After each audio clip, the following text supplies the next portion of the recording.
हरे कृष्णा दोस्तों, आपका दोस्त दीपन दिरावानी शेयरिंग सेशन का 42वें सेशन में आपका स्वागत करता है। और आज का सेशन है, आज का टॉपिक है हु इज़ LIC एजेंट, बीमा अभिकर्ता कौन है। दोस्तों, LIC एजेंट वो बंदा है, वो इंसान है जो आपके परिवार को आत्मसम्मान बेचता है, सेल्फ रिस्पेक्ट बेचता है, एक डिग्निटी बेचता है। अगर आप उसकी कही हुई बातों पे ध्यान देके अपना परिवार का अच्छे से प्लान करते हैं तो आपको किसी के सामने हाथ फैलाने की ज़रूरत नहीं पड़ती, कभी भी नहीं पड़ती। वो आपके परिवार को सुरक्षा चक्र प्रदान करता है LIC पॉलिसी के मार्फत। वो आपके बच्चों का हायर एजुकेशन में और शादी में, आपका खुद का रिटायरमेंट प्लानिंग में अच्छे से अच्छा प्लानिंग हो सके, उसके लिए आपको वो सजेशन देता है, गाइडेंस देता है, आपको फॉलोअप करता है। मगर उसके बातों पे ध्यान देना ज़रूरी है और वो जो भी रिकमेंडेड करता है, जो भी सजेशन देता है, उसको आपने बराबर ध्यान में रख के उसकी सलाह के अनुसार आपने प्रॉपर अपना इंश्योरेंस प्लानिंग करा लिया तो आपके परिवार को या आपको किसी के सामने हाथ फैलाने की ज़रूरत ज़िंदगी में कभी नहीं पड़ेगी, उस बात की गारंटी है। तो दोस्तों, LIC एजेंट वही है जो आपके परिवार को सेल्फ रिस्पेक्ट बेचता है। दोस्तों, एक कहानी मैं यहाँ पे शेयर करूँगा एक LIC एजेंट की। एक LIC एजेंट एक पार्टी के पीछे, एक प्रोस्पेक्ट के पीछे फॉलोअप कर रहा था, लगा हुआ था, मगर उस पार्टी को इंश्योरेंस में बिल्कुल इंटरेस्ट नहीं था और वो मान ही नहीं रही थी। मगर फिर भी वो अपना काम कर रहा था, फॉलोअप पे फॉलोअप कर रहा था और शायद 5 बार उसके घर पे जाके उसको समझा दिया, मगर फिर भी वो पाँच बारी तक नहीं लिया था। मगर छठी बार वो वापस उसके घर पे पहुंच गया और बोला कि सर, ये आपके लिए ज़रूरी है और इसको डिले मत करिए। पता नहीं उसको क्या उस पे रहम आ गया है, जो भी है। उसने बोला कि मेरे को कोई इंटरेस्ट नहीं है एक बीमा करने में, मगर आपका फॉलोअप देख के मैं ये पॉलिसी ले लेता हूँ। और दोस्तों, उसने 15 लाख का पॉलिसी कर लिया और कुदरत की कहानी समझो या जो भी, 5 साल के बाद उस पार्टी का डेथ हो गया जिसने पॉलिसी किया था 15 लाख। और जैसे ही नॉर्मल होता है, उसके दोस्त लोग सांत्वना देने के लिए आ गए। उसके जो रिश्तेदार थे, उसके भाई बहन, नज़दीकी लोग, वो आंसू बहाने के लिए आ गए, मगर पैसा उस विधवा को किसी ने भी नहीं दिया।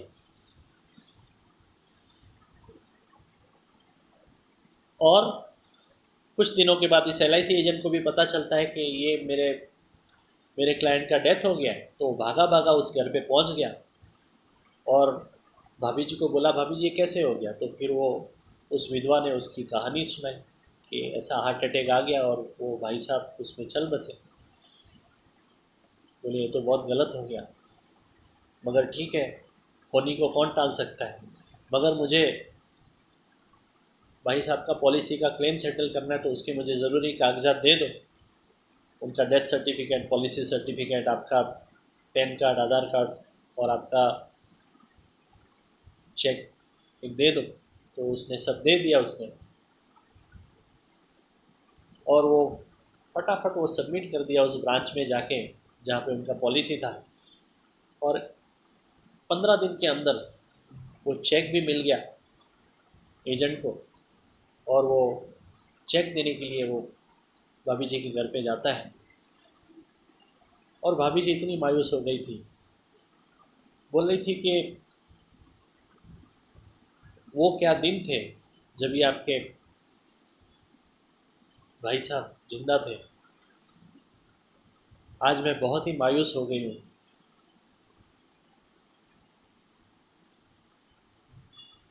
लेने वाले सब लेने के लिए आ गए और देने वाला कोई नहीं आया।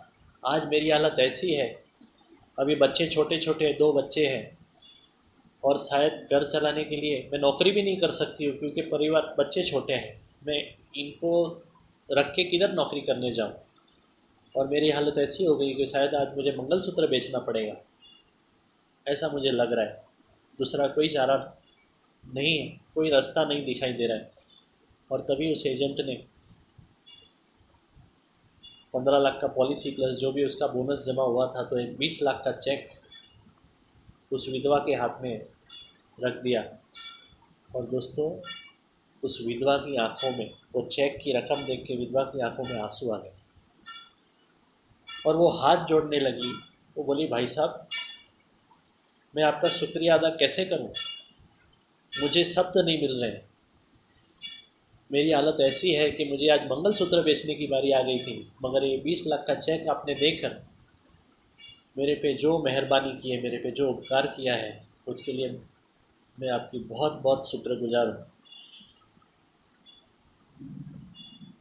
आपकी आपकी जितनी भी मैं धन्यवाद बोलूँ उतना कम है।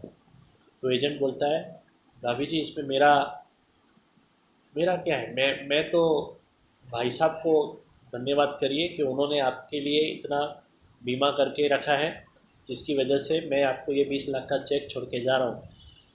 मगर भाभी जी ने उस टाइम पे तुरंत कहा कि मुझे पता है कि वो क्या था उस टाइम पे, मुझे सब पता है। आप 6 बार, 5 से 6 बार मेरे घर पे आए थे, वो तो मान नहीं रहे थे, मगर आपका वापस वापस आने के जो आप चक्कर काट रहे थे, उसकी वजह से मेरे हस्बैंड ने आपसे बीमा निकाला था।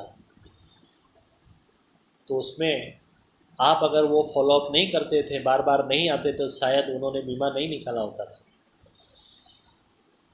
तो एजेंट थोड़ा सा मुस्कुराते हुए कहता है, भाभी जी, 3 चीज़ों में ज़बरदस्ती करना ज़रूरी है। एक तो बच्चों का पढ़ाई में, बच्चों का दवाई में, और तीसरा बीमा में। बच्चे जब छोटे रहते हैं, वो स्कूल जाते नहीं हैं, तो माँ बाप ज़बरदस्ती उनको स्कूल भेजते हैं। वो स्कूल से वापस आ जाते हैं, फिर उनको भेजने को जाते हैं। बच्चे अगर दवाई नहीं खाते हैं, माँ बाप को पता है कि उसका कितना वैल्यू है, कितना इम्पोर्टेंस है। वो उसको मुंह में ठूस के दवाई माँ उसकी खिलाती है, मुंह खोल के ऐसा मुंह में डाल देती है।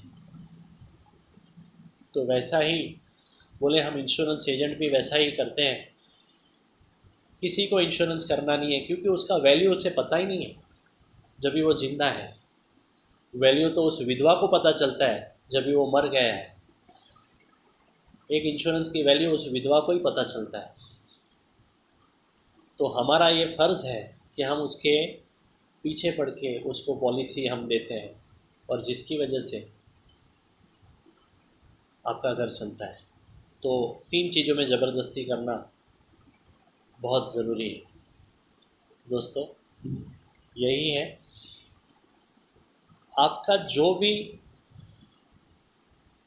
आज की डेट में जो भी प्लान है, एक बार आप देख लीजिए। 4 चीज़ें करना ज़रूरी है। एक, बच्चों का पढ़ाई, शादी, आपका रिटायरमेंट, और सबसे ज़्यादा ज़रूरी, अगर आज हमें कुछ हो गया तो इतना होना चाहिए ताकि अपना घर चल सके। तो हाथ जोड़ के आपको विनंती करता हूँ, रिक्वेस्ट करता हूँ,